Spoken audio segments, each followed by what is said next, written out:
நேரத்துல மக்கள் தேர்வு செய்யக்கூடிய விஷயத்தை ரசூலுல்லாஹி சொல்றாங்க. முதல்ல அழகு பாக்குறாங்க, பொருளாதாரத்தை பாக்குறாங்க, காந்தானை பாக்குறாங்க, தீனை பாக்குறாங்க. அழகு, காந்தானு, பொருளாதாரம், தீன். நீங்கள் தீனுள்ள பெண்மணியை தேர்வு செய்யுங்க, உங்களுடைய வாழ்க்கையை இந்தாரியாக நடக்கும் என்று ரசூலுல்லாஹி சொன்னாங்க. தீன் என்ற அந்த தீனை நாம் தேர்வு செய்தால், தீன்தாரியான பெண்ணை தேர்வு செய்தால், அதன் மூலமாக அல்லாஹ் எல்லாவற்றையும் இந்த உலகத்தில் நமக்கு கொடுப்பான். நாம் தீனை தகர்த்தெறிந்து தீனை விட்டுட்டு அழகு, சாந்தானே, பணம், பணபலம், பணத்துடைய அசையும் சத்து, அசையா சொத்து என்ற பொருளாதாரத்துக்கு பின்னாடி நாம் போவோம் அப்படின்னு சொன்னா இந்த உலக வாழ்க்கையும் நமக்கு வீணா போயிடும், மறுமை வாழ்க்கையும் வீணா போயிடும். எனவே இஸ்லாம் நமக்கு வழிகாட்டக்கூடியது, நபிகள் நாயகம் சொல்லக்கூடியது, நீங்கள் திருமணத்துடைய பந்தத்திலே திருமண வாழ்க்கையை இணையக்கூடிய நேரத்துல தேர்வு செய்யக்கூடிய பெண்மணியை சரியான பெண்மணியை தேர்வு செய்யுங்க.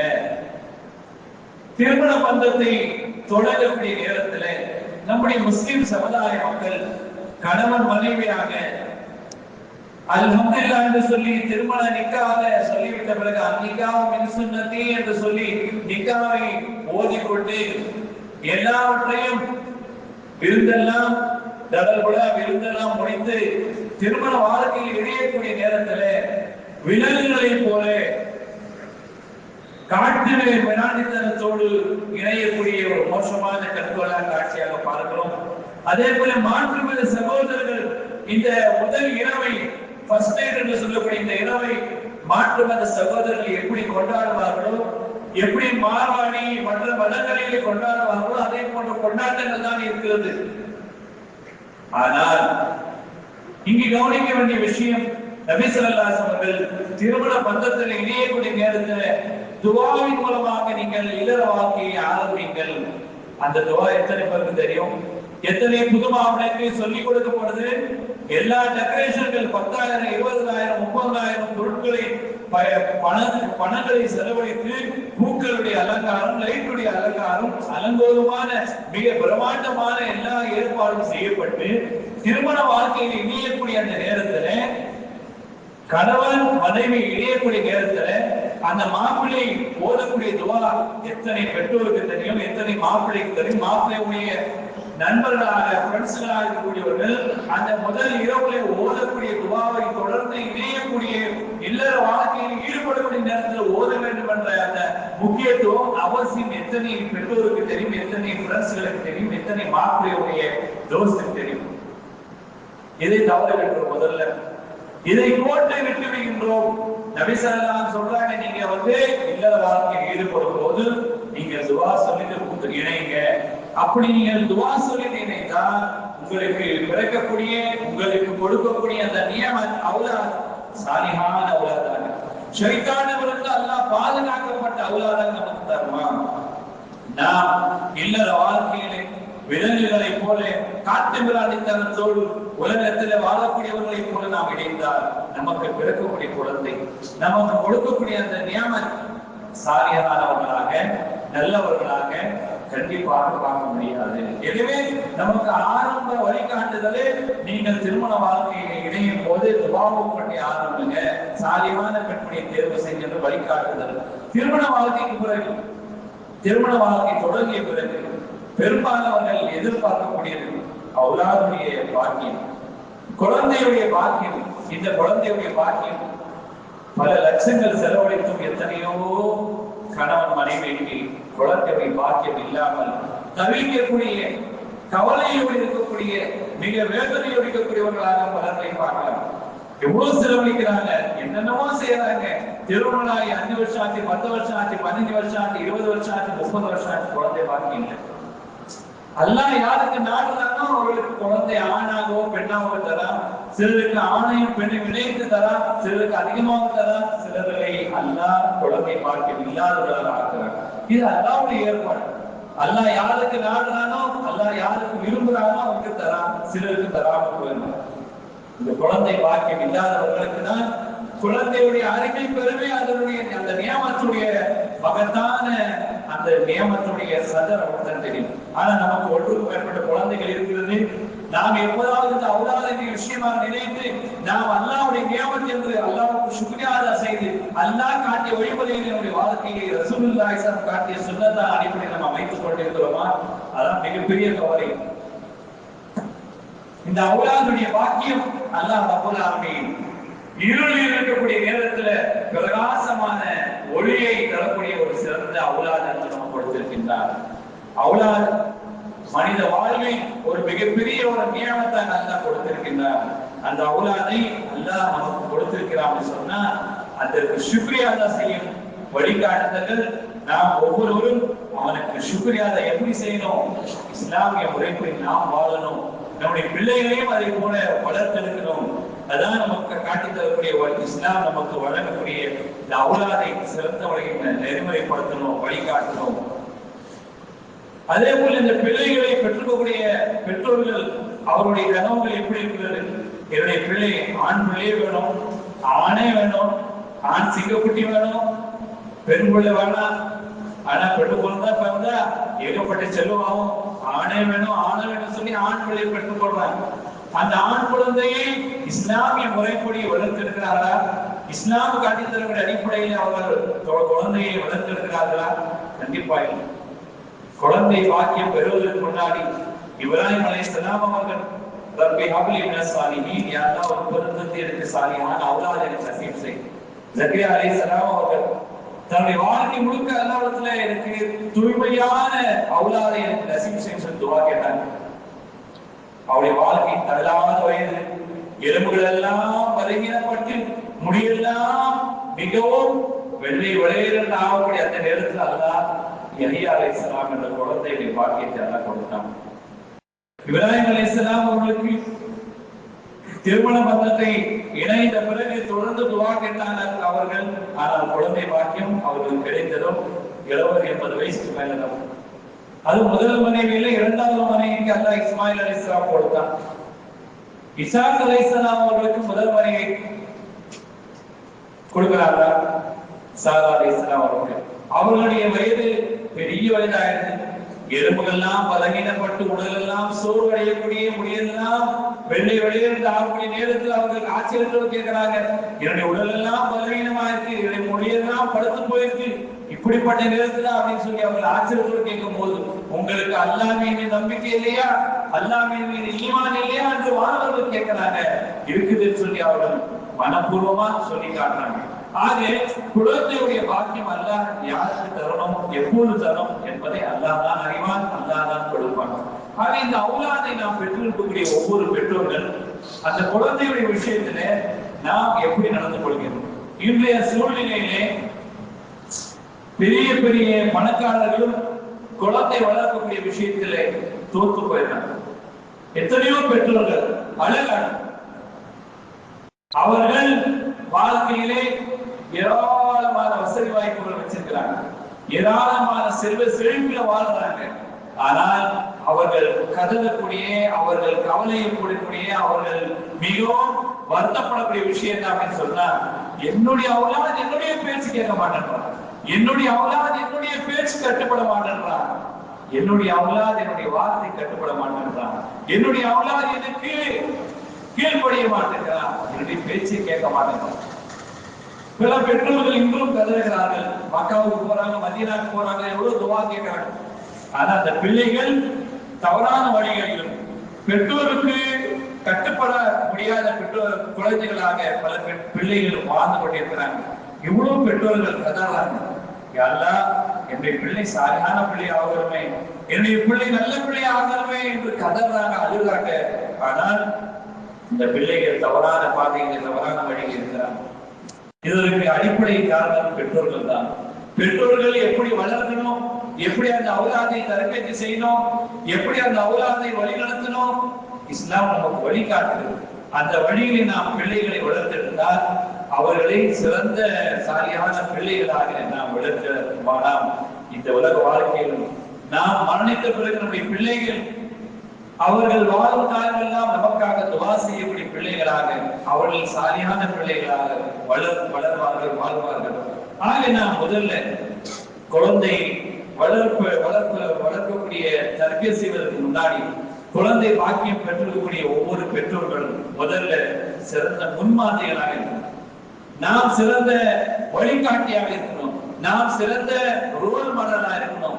பெற்றோர்களாக இருக்கக்கூடிய எல்லா விஷயத்திலும் முதல்ல அவர்கள் பெற்றோர்கள், தாயா இருக்கட்டும் தந்தையா இருக்கட்டும், பிள்ளைகளுக்கு வழிகாட்டியா இருக்கணும். இன்று பெரும்பாலான பெற்றோர்கள் வீட்டில் இருக்கிறாங்க, நமாஜாவா தொழுதுக்கு போ, இவங்க போக மாட்டாங்க. டிவி தேக்கணுக்கோ, இவங்க டிவி பார்த்துருக்கோம்.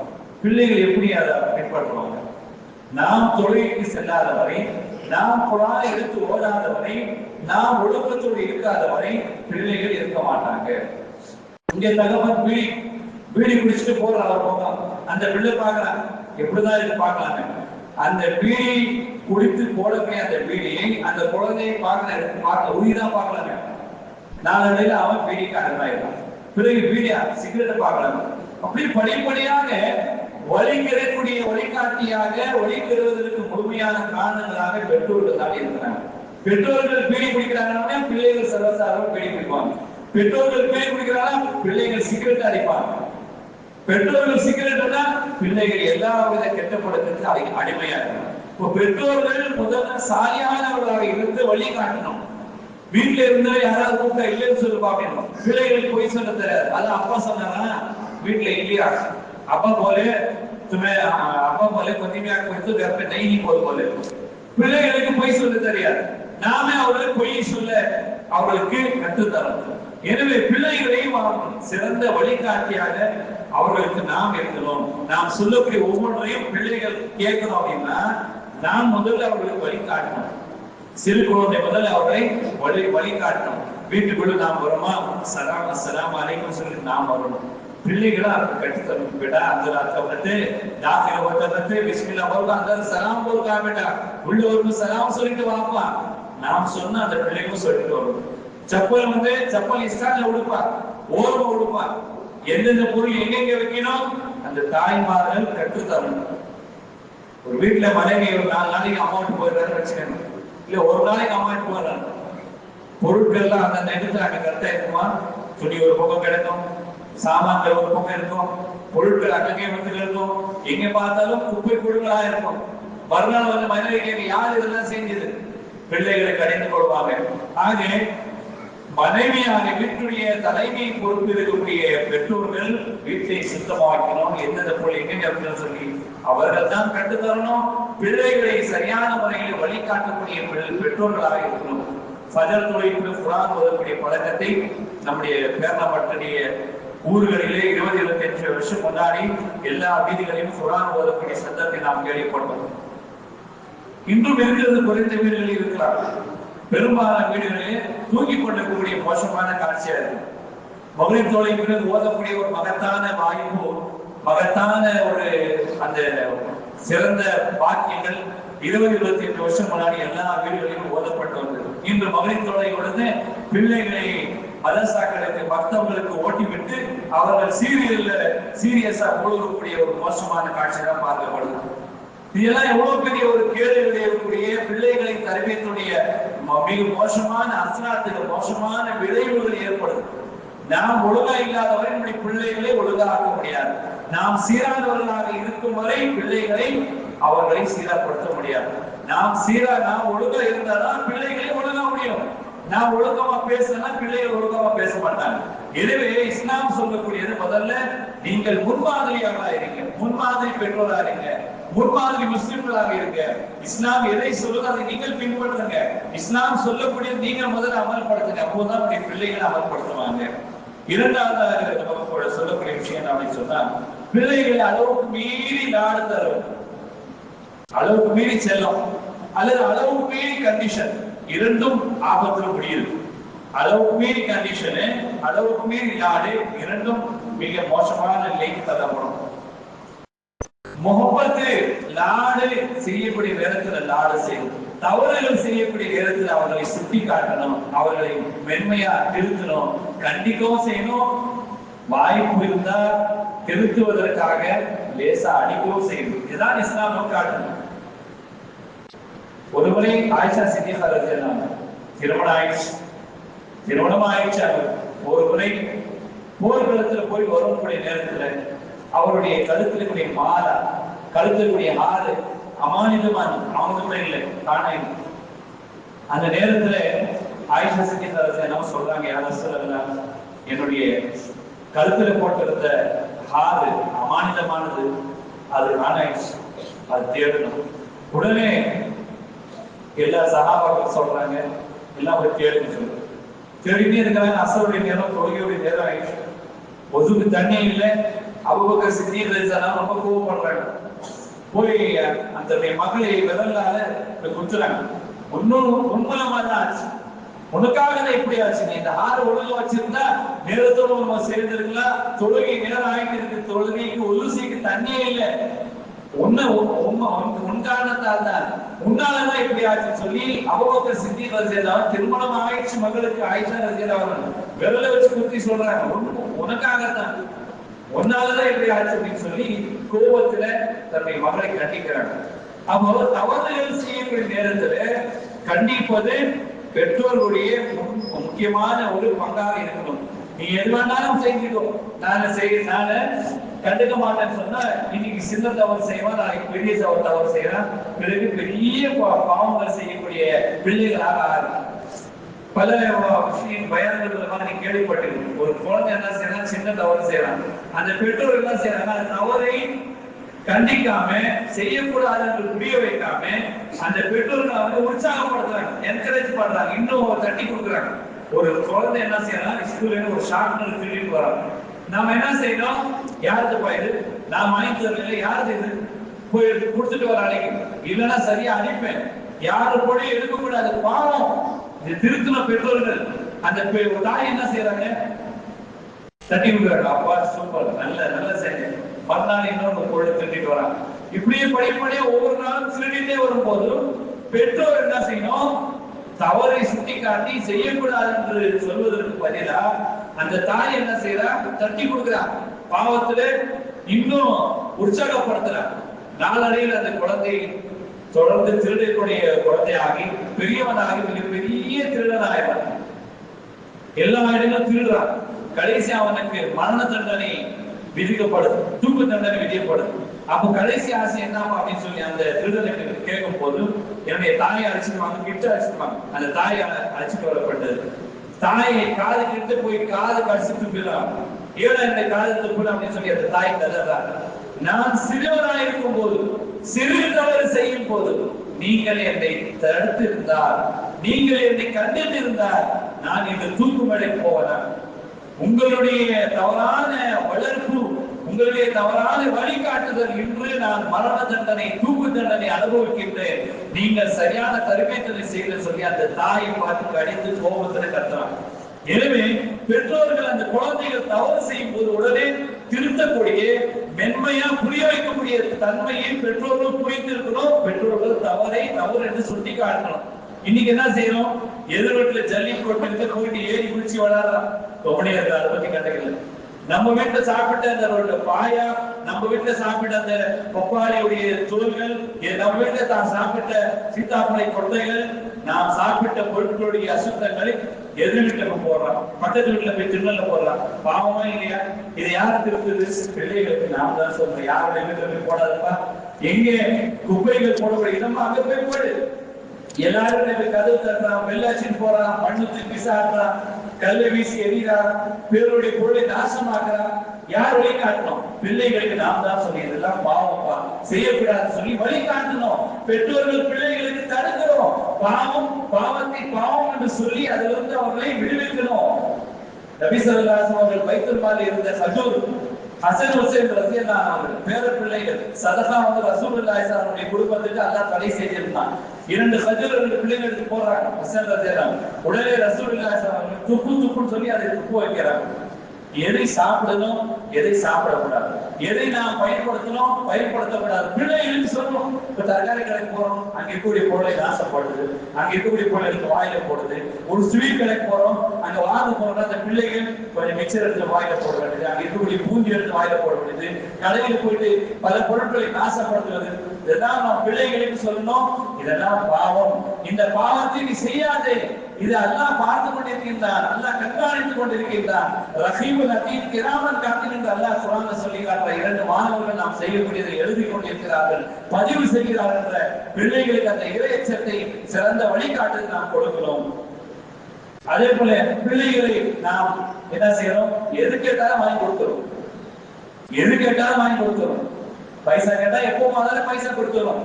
பல நேரங்கள் வரும் நமக்கு பைசா பாக்கெட்ல இருக்காது. அந்த நேரத்துல பைசா எங்க அவன் என்ன செய்வான்? சேட்டை செய்வான். அப்ப என்ன செய்யும்? நம்முடைய நண்பர்கள், நம்முடைய தெரிந்தவர்கள் என்ன செய்வாங்க? வச்சா புதுசா வேலைக்கா அப்படின்னு மைந்தேர்னு அவன் குடிப்பாங்க.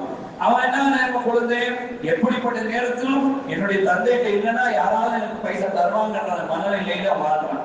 இது முற்றிலும் தவறு. பிள்ளைகளுக்கு பைசா கொடுத்து பல நேரங்களில் அவர்களை கையெழுந்தக்கூடிய பழக்கத்தை ஒருபோதும் நாம் தரக்கூடாது. குழந்தைகளுக்கு நாம் பைசா தரணும், எதை வாங்கினோம் எதை வாங்கக்கூடாது, சேமிக்கக்கூடிய பழக்கத்தை கொண்டு வரணும். எப்போது பார்த்தாலும் கையெழுந்தக்கூடிய பிள்ளைகள எப்ப பார்த்தாலும் அப்பா பைசா தே, அம்மி பைசா தே. அதே போல பல பெற்றோர்கள் செய்யக்கூடிய தவறு, வேலை வாங்கணும், பிள்ளைகளுக்கு சுறுசுறுப்பு உண்டாக்கணும், எல்லா வேலைகளையும் தெருக்கக்கூடிய கடைகளுக்கு செல்லக்கூடிய வேலை பொறுப்புகளை சிறு குழந்தைகளும் நாம என்ன செய்ய கற்று தரணும். நாம என்ன செய்யணும்? எழுதப்பட 5 ரூபாய் தேர்ந்தோம், அவன் நாளைக்கு என்ன செய்யணும்? 10 ரூபாய் தேர்ந்து வச்சாங்க, 10 ரூபாய் கொடுக்குறேன் நான் போறேன். அப்போ லஞ்சங்கள் வாங்கக்கூடிய பழக்கத்தை யார் உண்டாக்குறாங்க? பெற்றோர்கள் தான். எனவே பெற்றோர்கள் எல்லா விஷயத்திலும் இஸ்லாமிய அடிப்படையை கையாள வேண்டும். அதே போல பிள்ளைகளை நாம் விடக்கூடிய நேரத்துல இன்றைய கால சூழ்நிலையிலே நல்ல படிப்புகள் எங்க இருக்கிற அந்த பள்ளிக்கூடத்துல சேர்க்கணும். அதே போல மக்தப் இருக்குது, மதரசாக்கள். அந்த மதரசாக்கள் மூலமாகத்தான் பிள்ளைகள் சிறந்த சாலியானவர்களாக ஆவதற்கும், தொழுகையாளிகளாக ஆவதற்கும், சிறந்த மார்க்க விஷயங்களை படித்துக் கொள்வதற்குரிய பாக்கியமும் மதரசா மக்தப்கள் மூலமாகத்தான் உருவாகிறது. இதை மட்டும் அனுப்பிச்சுட்டா நம்ம போதாது. பிள்ளைகளை நாம் எல்லா நிலையிலும் வழியோட்டுகிறோம், அவர்களை சிறந்த முறையில் வழிகாட்டணும். இதுதான் இஸ்லாம் சொல்லி காட்டுகிறது. அதே போல அப்துல் மலிக் பின் மர்வான் சொல்லக்கூடிய ஒரு சிறந்த மார்க் அறிஞர், அவர் சொல்லக்கூடிய ஒரு சிறந்த விஷயம், சாத்து சாத்து சாத்து 3 முறை சொல்றாரு. 7 7 7 7 வயது வரை குழந்தைகளை நல்லா நீங்கள் முகப்பத் செய்யுங்க, அவர்களை நல்ல முறையில் வளர்த்தெடுங்க, அவர்களை அன்போடு பாசத்தோடு நேசத்தோடு வளர்த்தெடுங்க. 7 வயதிலேயே அவர்களுக்கு மசீதுக்கு அழைச்சிட்டு வரக்கூடிய தொழுகையுடைய பயிற்சிகளை சிறு வயதிலிருந்தே அந்த குழந்தைகள் கற்றுத்தாருங்க. 7 வயதிலிருந்து 14 வயசு வரை, 7 14 வயது வரை அவர்களை நீங்க என்ன செய்யுங்க?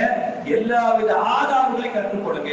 தொழுகையுடைய ஆதார், ஜிக்ருடைய ஆதார், சாப்பிடக்கூடிய ஒழுங்குமுறை, குடிக்கக்கூடிய ஒழுங்குமுறை, பெரியவரிடத்தில் பேசக்கூடிய ஒழுக்கங்கள், பெற்றோருடைய பேசக்கூடிய ஒழுக்கங்கள், சிறு வயதுடையத்துல எப்படி பேசணும், அடுத்தவர்கள் எப்படி நடக்கணும், மஸ்ஜிதில் எப்படி இருக்கணும், மக்தபில் எப்படி இருக்கணும், வீட்டில் எப்படி இருக்கணும், எங்கு சென்றாலும் எப்படி இருக்கும் என்ற எல்லா ஆதாபுகளையும் 7 வயதிலிருந்து 14 வரை மிக முக்கியமான வயது என்பதை சொல்லி காட்டாங்க.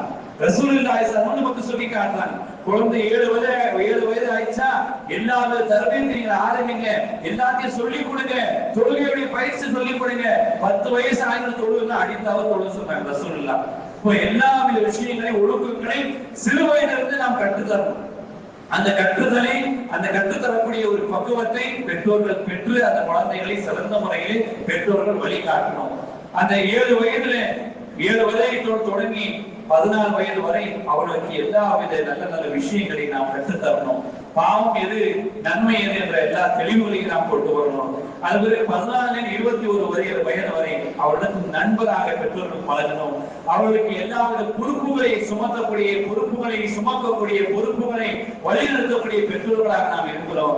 அந்த குழந்தைகளுக்கு நல்ல ஒரு தகுவாவை, அல்லாஹ்வின் என்ற தவக்கலை சிறு வயதிலிருந்து கொண்டு வரணும். குறிப்பாக 14 21 வயது வரை இந்த குழந்தைகளை சிறந்த வழிகாட்டுதலோடு அவர்களை நடத்தினால் எதிர்காலத்தில் அவர்கள் சிறந்த சாலியானவர்களாக ஆகுவார்கள் என்பதை சந்தேகமில்லை.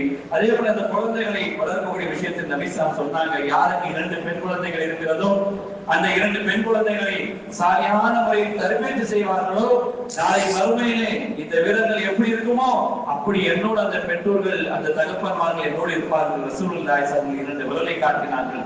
ஆக பெற்றோர்கள் பிள்ளைகளை நல்ல முறையில் வளர்த்து, அதாவது பெண் குழந்தையை நல்ல முறையில் வளர்த்தெடுப்பது நாளை மறுமையிலே இந்த 2 விரல்கள் ரசூலுல்லாஹி ஸல்லல்லாஹு காட்டினாங்க.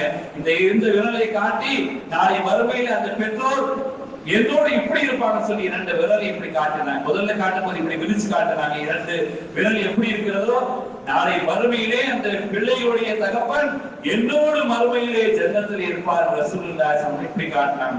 ஆக நாம் ஒவ்வொருவரும் நம்முடைய பிள்ளைகளை நல்ல ஒரு தரபேதி செய்யணும், அவர்களை ஒழுக்கமுள்ளவர்களாக வாழ வைக்கணும், அவருடைய எல்லா விஷயத்திலும் சிறந்தவர்களாக நாம் உருவாக்கணும்.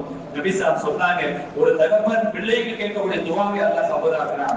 ஒரு பிள்ளை அவுலாத் தகப்பனுக்காக கேட்கக்கூடிய துஆவை அல்லாஹ் கபூலாக்குறான். ஒரு சிறந்த விஷயம் புகாரி, இந்த உலகத்திலேயே குர்ஆன் அர்த்தப்படியாக இருக்கக்கூடியது புகாரி என்று சொல்லக்கூடிய ஒரு ஹதீஸ் கிதாப். குர்ஆனுக்கு அடுத்தபடியாக உள்ள சிறந்த உலகம் முழுக்க எல்லா மதரசாக்களிலும் ஓதி வைக்கக்கூடிய படிக்க வைக்கக்கூடிய ஒரு கிதாபு ஹதீஸ் ஷரீஃப். எது புகாரி ஹதீஸ் ஷரீஃப். இதை வகுத்தவர், இதை சரி செய்தவர் புகாரி ரஹ்மத்துல்லாஹி அலைஹி என்று சொல்லக்கூடியவர். சிறு வயதிலிருந்து அவர் கண் பார்வை போயிட்டு பெரிய டாக்டர், உலகத்திலே மிகப்பெரிய டாக்டர் அந்த தாய் அழைச்சிட்டு போறாங்க. கண் பார்வை போயிடுச்சுமா, இந்த பிள்ளைக்கு கண் பார்வை கிடைக்காது. அந்த தாய் மனசு ஒழிந்து உட்கார்ல. அந்த தாய் அல்லாஹ்வின் மீது முழுமையா தவக்கல் வச்சு இரவும் பகலாக, குறிப்பா தஹஜ்ஜுடைய நேரத்துல, யா அல்லாஹ் என்னுடைய பிள்ளை நல்ல இருப்பு இருக்கவனுக்கு, நல்ல உஷாரியா இருக்கிறான், நல்ல தானிஷ்மத் அசல் மந்தா இருக்கிறான், நல்ல இலும்புல சிறந்தவனா இருக்கிறான், அவன் நல்ல இலும்பு கத்துக்கணும், இன்னும் நல்லா இலும்பு கத்துக்கணும், அவன் தீனுடைய சிதமத்தை செய்யணும். யா அல்லாஹ் என்னுடைய பிள்ளைக்கு கண் பார்வை கூடிய அல்லாஹ். தாய் தொடர்ந்து கதறி அழுது இரவும் பகல் மாய்வெளி தொழுகையிலும் தஹஜ்ஜுடைய நேரத்திலும் தாயானவள் தொடர்ந்து துஆ கேட்டா அல்லாஹ் ரப்பல் ஆலமீன் புகாரி ரஹ்மத்துல்லாஹி அலைஹி கண் பார்வை அல்லாஹ் கொடுத்துட்டான். அவர்கள் தீனி கற்றார்கள். ஒவ்வொரு ஹதீஸுக்கும் பல்லாயிரக்கணக்கான மைலை அலைந்து திரிந்து அவர்கள் ஒவ்வொரு ஹதீஸையும் எது சஹீ, எது ஸஈஃப், எது உண்மையான, எது இட்டுக்கட்டப்பட்ட எல்லா விஷயங்களையும் ஹதீஸ்களை ஒன்றிணைத்தார்கள், படித்தார்கள், மனப்பாடம் செய்தார்கள், தொடர்ந்து அமல்படுத்தினார்கள். சிறந்த சாலிஹானவர்களாக அவர்கள் இந்த உலகத்தில் வாழ்ந்தார்கள். கியாமத் நாள் வரை ஓதக்கூடியது குர்ஆன், அதே போல இந்த ஹதீஸ் கிதாப் ஓதப்படும். ஆக பெற்றோர்களுடைய துஆவை அல்லாஹ் கபூலாக்குறான். அதே போல இமாம் ஷாஃபி ரஹ்மத்துல்லாஹி அலைஹி தன்னுடைய தாய் பிள்ளை நல்ல முறையை வழிபடுத்தணும், நல்ல வழி காட்டணும்.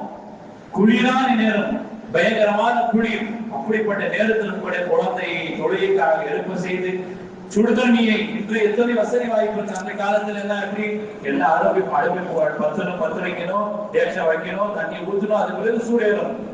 குளிரான நேரத்துல தொழுகைக்காக எழுப்ப செய்து ஃபஜ்ருடைய தொழுகைக்காக அந்த தாய் இமாம் ஷாஃபி ரஹ்மத்துல்லாஹி அலைஹி தாய் அந்த குழந்தையை தயாராக்கி மஸ்ஜிதை நோக்கி அனுப்ப சென்றாங்க, ஆமிதாக்குறாங்க.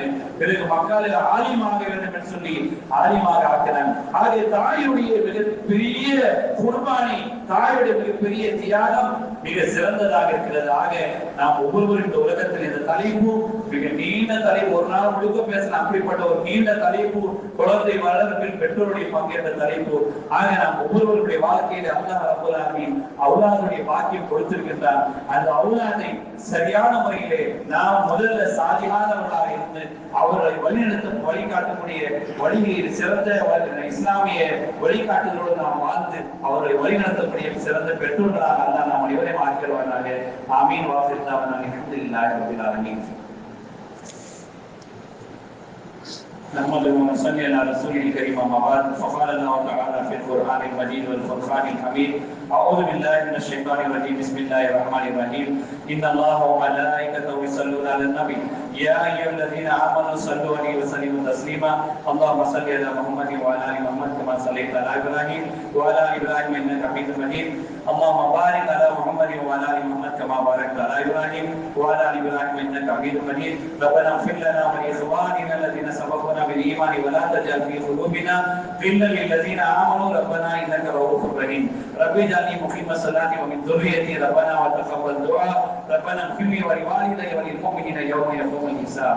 இணைந்திருக்கிற பெரியவர்களே, சகோதரர்களே, குழந்தைகளுடைய தர்பியத்தில் மிக மிக மிக முக்கியமான ஒரு விஷயம் தொழுகை. அந்த தொழுகைக்கு பிள்ளைகளை அழைத்து வந்தால் அவருடைய வாழ்க்கையிலே தொழுகையை போல ஒரு சிறந்த மாற்றம் வேறு எந்த அமல பார்க்க முடியாது. குர்ஆனை திலாவத் செய்யணும், பல நல்லவர்கள் செய்யணும். ஆனா தொழுகையில் அல்லாஹ் வாக்களிக்கின்றான், இன்ன ஸலாத்த தன்ஹா அனில் ஃபஹ்ஷாஇ வல் முன்கர். நிச்சயமாக இந்த தொழுகையானது மானக்கேடான, அருவருக்கத்தக்க, அசிங்கமான எல்லா காரியத்தை விட்டு இந்த தொழுகை தடுக்கும் என்பதை அல்லாஹ் சொல்லி காட்டுறான். எண்ணெய்க்குரியவர்களே, அந்த சிறு குழந்தைகளுக்கு தொழுகையிலிருந்தே மஸ்ஜிதோடு அந்த தொடர்பை, மஸ்ஜிதோடு அந்த பாக்கியத்தை, மஸ்ஜிதோடு அந்த முகப்பத்தை, மஸ்ஜிதோடு அந்த இணக்கத்தை, மஸ்ஜிதோடு அந்த தொடர்பை நாம் அதிகப்படுத்தினால் எதிர்காலத்தில் அந்த குழந்தை சாலியானவர்களாக இருப்பார்கள். நாளை மறுமையிலே அல்லாஹ் ரப்பல் ஆலமீனுடைய சன்னிதானத்திலே எங்குமே நிழல் இல்லாத அந்த நேரத்திலே அல்லாஹ்வுடைய நிழல் விசேஷமான 7 கூட்டத்தார் கிடைக்கும். அதில் ஒரு கூட்டத்தார் யார் அப்படின்னு சொன்னா, மஸ்ஜிதோடு தன்னுடைய தொடர்பை, மஸ்ஜிதோடு தன்னுடைய ஆசையை, மஸ்ஜிதோடு தன்னுடைய முகப்பத்தை, மஸ்ஜிதோடு தன்னுடைய உள்ளத்தை இணைத்து ஒரு தொழுகை அடுத்த தொழுகைக்கு எப்போ போக வேண்டும், எப்போ அடுத்த தொழுகைக்கு போக வேண்டும், மஸ்ஜிதோடு தன்னுடைய ஆசையை அதிகமாக வைத்து மஸ்ஜிதோடு தொடர்பெடுத்த நவஜவான்களுக்கு அல்லாஹ் நாளை மறுமையிலே தன்னுடைய நிழலை தருகின்றான். ஆக இந்த குழந்தைகளை நாம் வழிநடத்தும் போது, தொழுகையை கொண்டு நாம் பயிற்சி கொடுக்கும் போது அந்த பிள்ளைகளிடத்தில் எல்லா தீமையிலிருந்து அவர்கள் ஒதுங்கி வருவார்கள். கவலைக்குண்டான விஷயம், மார்கழிகளுக்கு இந்துக்களுக்கு இந்த தீபாவளி முடிஞ்சு திங்கள் காலம் தீபாவளி முடிஞ்சிருச்சு. இன்னைக்கு வரையை விட பட்டாசு முஸ்லிம் சமுதாய மொஹல்லாக்களில் பலர்கள் வெடித்துக் கொண்டிருக்கிறாங்க. இதெல்லாம் யார் காரணம்? பெற்றோர்கள் தான் நாளை மறுமையில் அல்லாஹ்வுடைய சன்னிதானத்துல உங்களுடைய பிள்ளைகள் விஷயத்துல அல்லாஹ் கேள்வி கேட்பான். மஸ்ஜிதுடைய தொழுகை நடந்து கொண்டிருக்கிறது, முதல்ல மஸ்ஜிதுடைய வாசப்படி கிட்ட பட்டாசு வெடிச்சுட்டு போறாங்க. மதரசா வந்து இருக்குது, 3 முறை மஸ்ஜிது கிட்ட வந்து பட்டாசு வச்சுட்டு போறாங்க. வெளியே வந்து யாருன்னு பார்க்கறது கூட பிள்ளைகள் அங்கிருந்து காணாம போயிடுறாங்க. ஆக அல்லாஹ்வுடைய மஸ்ஜிது இந்த உலகத்திலே ஒரு புனிதமான, ஒரு மகத்தான, தூய்மையான இடம். மஸ்ஜிதுடைய அருகில் கூட பட்டாசு வெடிக்கக்கூடிய ஒரு மோசமான காட்சியாக நம்முடைய பிள்ளைகள், நம்முடைய சமுதாயம், தாய்மார்கள் வளர்த்திருக்கிறாங்க அப்படின்னு சொன்னா, இதை விட ஒரு கேவலமான, இதை விட துக்கப்படக்கூடிய விஷயம் வேறு எதுவாக இருக்கும்? தீபாவளி முஸ்லிம்களுக்கு இல்லை, தீபாவளி கொண்டாட்டம் இந்துக்களுக்கும் மார்வாடிகளுக்கும், நமக்கு அல்ல. மஸ்ஜிதுக்கு முன்னாடி பட்டாசு வெடிக்கிறாங்க. மைதானம் போய் பாருங்க, எல்லா முஸ்லிம் பிள்ளைகளும் அவங்க பட்டாசு. எந்த மொஹல்லால போங்க, எங்க பார்த்தாலும் பட்டாசுகள் வெடித்துக் கொண்டிருக்கிறாங்க. எங்க போறது நம்முடைய இஸ்லாமிய மார்க்கம்? எங்க போறது அல்லாஹ்வுடைய பயம்? எங்க போறது இஸ்லாமிய தர்பியத்? அல்லாஹ்வை அஞ்சிக் கொள்ள வேண்டும், அல்லாஹ்வை பயப்பட வேண்டும். நாம் எதை பிள்ளைகளுக்கு கற்றுத் தருவோமோ அதன் அடிப்படையில் தான் பிள்ளைகள் வளருவார்கள். எனவே நாம் எதை பயன்படுத்தணும், எதை பயன்படுத்தக்கூடாது, எதை நாம் வாங்கணும், எதை வாங்கக்கூடாது, பிள்ளைகளுக்கு தெளிவா சொல்லிக் கொடுக்கணும். ஹலால் எது, ஹராம் எது நாம் சொல்லி தரணும். பெரும்பாலான மாணவிகள் கலர் மாற்று பயன்படுத்துறாங்க. ஆண் பிள்ளைகள், மாணவர்கள் பட்டாசுகள் எத்தனை விதத்துல பேர்கள் இருக்கு, அத்தனை வாங்கி அவர்கள் அதை மகிழ்ச்சியோடு கொண்டாடி கொண்டிருக்கிறாங்க. அதையும் சவாமை போல அவர்கள் ஈதில் அவர்கள் கொண்டாடுறாங்க இல்லையா, நம்முடைய முஸ்லிம் சமுதாய பிள்ளைகள் கொண்டாடி கொண்டிருக்கிறாங்க. இதை விட ஒரு மோசமான செயல் எதுவாக இருக்கும்? எனவே நாம் ஒவ்வொருவரும் அல்லாஹ்வை அஞ்சணும், அல்லாஹ்வை பயப்படணும். எதிர்வரக்கூடிய தினங்களிலாவது நம்முடைய பிள்ளைகளை நாம் ஒழுக்கத்தோடு சாலியான நல்லடியார்களாக, சாலியான பிள்ளைகளாக வளர்த்தெடுப்பதற்காக துஆக்களை செய்வோம். ரப்பனா ஃபிர் லனா வ லிஇக்வானினா அல்லதீன சபகுனா பில் ஈமானி வ லா தஜல் ஃபீ குலூபினா லில்லதீன ஆமனு ரப்பனா இன்னக ரഊஃபுர் ரஹீம். இறந்தவர்களுக்காக அல்லாஹ் துஆ செய்ய சொல்றான். அதே போல ரப்பனா ஹப் லனா மின் அஸ்வாஜினா வ ذُرِّيَّتِنَا قُرَّةَ أَعْيُنٍ وَاجْعَلْنَا لِلْمُتَّقِينَ إِمَامًا. யா அல்லாஹ், என்னுடைய மனைவி, என்னுடைய பிள்ளைகள் கண் குளிர்ச்சி ஆக்கிய அல்லாஹ், இவர்களை முத்தகீன்களுடைய இமாம்களாக ஆக்கின்னு சொல்லி அல்லாஹ் நமக்கு துஆ கற்றுத் தரானே. அந்த துஆக்களை நாம் கண்டிப்பா துஆக்களிலே தர்ஜுமாவது நாம் அல்லாஹ்விடத்துல கேட்டு, தமிழ்ல உருதுலையாவது கேட்டு நாம் வந்து அல்லாஹ்ட்ட நம்முடைய பிள்ளைகளை சாலியான முறையில் வளர்த்தெடுப்பதற்கு துஆ செய்வோம். அல்லாஹ் பெற்றோருடைய துஆவை அல்லாஹ் கபூல் ஆக்குறான். பெற்றோர்கள் கேட்கக்கூடிய துஆ அவுலாதுடைய விஷயத்துல கேட்கிறார். எனவே நாம் ஒவ்வொருவரும் இந்த உலகத்தில் நம்முடைய பிள்ளைகளை அவுலாதை சாலிஹானவர்களாக வளர்த்தெடுப்போம். தொழுகைக்குண்டான முழு 5 தொழுகை நாம் வருவோம், பிள்ளைகளை வளைத்து வருவோம். அல்லாஹ் ரப்பல் ஆலமீன் அமல்படுத்தக்கூடிய பாக்கியத்தை நாம் அனைவருக்கும் அல்லாஹ் தந்தருள்வானாக. ஆமீன். வாஹிரு தஅவானா அல்ஹம்துலில்லாஹி ரப்பில் ஆலமீன்.